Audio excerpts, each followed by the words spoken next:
The long wait for a decision on Erik ten Hag's job continues, but it is fast coming to an end as we are getting signs that soon we will be getting a decision from Ineos. Meanwhile, Kobbie Mainoo's wait for a major award nomination is done. Just after being voted the FA Cup Best Player of the Season, he is nominated in the Golden Boy category of Best Footballers aged under 21. I've got an update on the impact of Ineos' indecision on the transfer situation at Manchester United. As we delay, we are losing out on players as one is down, as we would say. Welcome to the Nehel Sport. My name is Webb. Good evening. It's an evening, of course, should be a dark day. It's a dark ambience here where I am here. But I'm sure you can hear my voice and you can get a bit of my face. I keep saying you don't need to enjoy my dark face all the time. You can just, keep it subtle a bit and just enjoy the talk. As we talk Manchester United now, this video today is brought to you by Uplift Causes. Yes, Uplift Causes. If you do love mental health, you know that mental health is real in life, and it is the world's Men's Mental Health Month. And I know women want to feel so macho and forget about mental health and don't want to be told about mental health. We feel so macho like it doesn't concern us. But let me tell you, mental health is just as important as physical health. So take care of your mental health. And I'll tell you, most of Manchester United's players have struggled because of mental health. I can tell you with authority that part of the reasons why Marcus Rashford has suffered this season is because of his mental health. So certainly it's so important. So definitely, I'm concerned about the mental health of Mason Greenwood. To be honest, I do hope it's well treated, and I hope he returns. I hope he chooses to want to return to Manchester United. That's very important. But anyhow, go out on and check out www.upliftcauses.org and see the work we do in supporting people or young kids trying to take care of their mental health. But let's get proper into the Manchester United talk now. Kobbie Mainoo has been nominated together with Alejandro Garnacho for the Golden Boy Award. And honestly, it's difficult for any of them to win it. I mean, you've got so many players in that age category that have shown, but I think Kobbie could have a chance. The fact that he was voted FA Cup Player of the Season, I think we've seen what he has done. If you ask me honestly, Kobbie has been the most impactful revelation. So for me, I would give him the award, but of course, people would say I'm biased. So I would abstain from the vote, but I would give him the award. I would abstain from the vote, but I would give him the award. So yeah, Kobbie has been nominated. There are only 3 Man United players who have won it before. Wayne Rooney, of course, it had to be Wayne Rooney in there. Anderson won it, you do recall, in 2000 and was it 8 when he was a hot boy, or 7. Then the third United player to win it was Anthony Martial. Quite a disappointment it turned out to be. He's departed the club, but he was hot, like hotter than the sun when he was just bought in 2015. So those are the 3 Man United players to win it. I hope Kobbie can become the 4th Man United player to win. He has had an impeccable season. He's still part of the Euro squad. I do hope that he does make the final squad that will be named in a few days from now by Gareth Southgate, as we do head to see whether England will finally bring the trophy home. For the first time, I will be voting behind England. That is if Kobbie Mainoo is there. If he's not, well, I'll look elsewhere. Now, the indecision by Ineos on the future of Erik ten Hag is costing us. Now, Tosin Adarabioyo, this name is too heavy to pronounce. Yeah, but I've got it. So this centre back who was at Fulham, among the 11 released by Fulham, it has come out to emerge that he was waiting on Manchester United, but because United delayed, he ended up committing to Chelsea. And when United came to try and make a contact, it was too late and he couldn't change things. This is a report coming through, I think, from the Sun and a few other sources and Manchester United Times and all. They are saying that Man United had a chance because Tosin would have chosen to join Manchester United of all the teams that were interested in him. This was a free centre back, proper complete bowler, played well for Fulham the entire season. He's free, a free agent, and he could have been our first signing in a department we definitely need players. We definitely need a player like him. He may not have been our first priority, but him being free would make sense for Manchester United. But look, because of the indecision of Ineos, let decisions to, the time they take their time to make decisions on the manager and crucial things.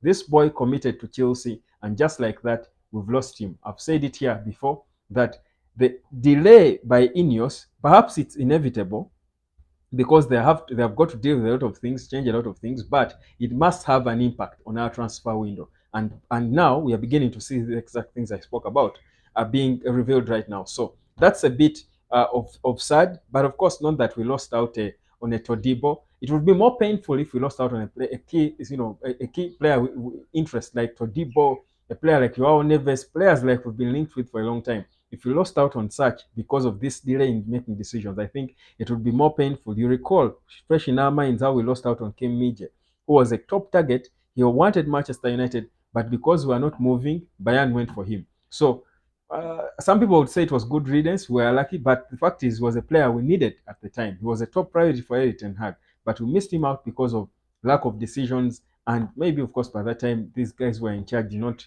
have what it takes to move and go into the market. So that has been a problem, and I do hope that Ineos can find ways of coming out in time to make their position known on Erik Ten Hag. It's expected that this week won't end.